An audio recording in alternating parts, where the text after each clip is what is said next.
Nimba de TV, Basango News. Honorable Président, merci pour la parole accordée. Honorable Président de l'Assemblée nationale, honorables membres du bureau, honorables députés, chers collègues, je prends la parole en ce jour afin de tenir informé notre Chambre d'une situation désastreuse que vivent les populations du territoire de Mwanda. Les cris d'alarme que je lance se focalisent principalement sur les cas de la pollution de l'environnement qui occasionnent des conséquences très graves. Ici, je vais citer des cas à titre illustratif. Le premier cas est celui du village qui tombait dans le secteur à Solongo, où, selon les informations me parvenues, les villageois présentent des symptômes de maladies étranges pour cause de la proximité des puits de pétrole avec des maisons d'habitation et des champs d'exploitation.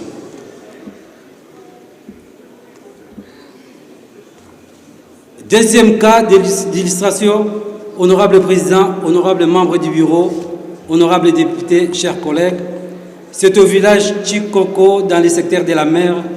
Ici, moi-même, j'ai fait un constat malheureux et amer de l'unique source d'eau dans ces villages était en train de sortir des substances visiblement toxiques. Et la population qui habite cette eau, par manque d'alternatives, a développé presque les mêmes symptômes. Dans ces deux villages, comme dans tant d'autres, la production agricole va de régression à régression. Oloni Manioko, des après, et Bimisikaka, Misisa Yapamba. Rareté des poissons dans les cours d'eau, même le vin de palme se fait rare à cause de la pollution. Pas d'eau potable dans la population, pas une politique claire d'embauche pour les jeunes qui subissent le chômage.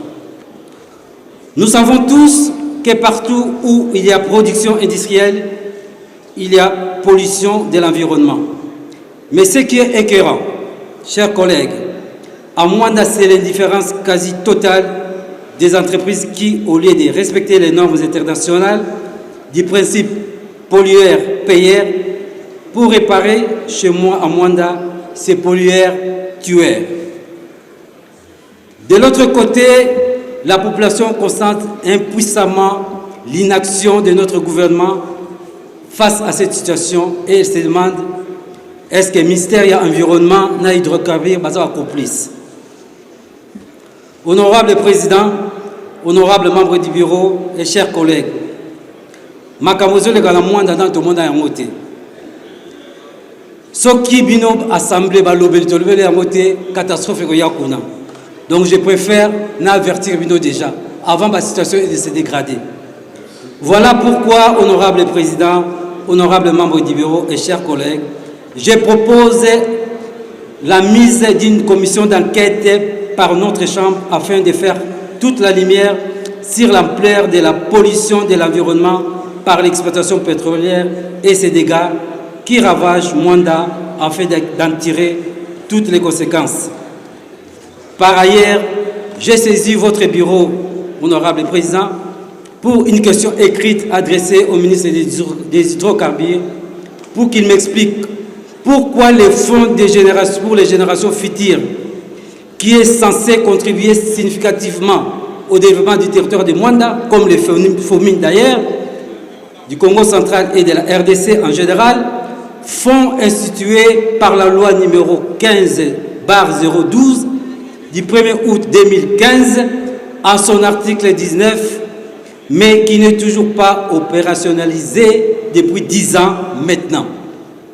J'espère que votre bureau a déjà transmis cette question aux destinataires de qui j'attends une réponse claire et convaincante parce qu'avec la mise en place d'une structure et une bonne gestion de ces fonds, on peut escompter des solutions durables aux nombreux problèmes qui dérangent Mwanda. Voilà en gros ce que j'avais comme préoccupation à porter à la connaissance de la représentation nationale afin que le gouvernement soit interpellé le plus vite possible. J'ai dit merci, honorable président. Merci, honorable Nyondo Robert, pour votre intervention en faveur de la cité de Mwanda.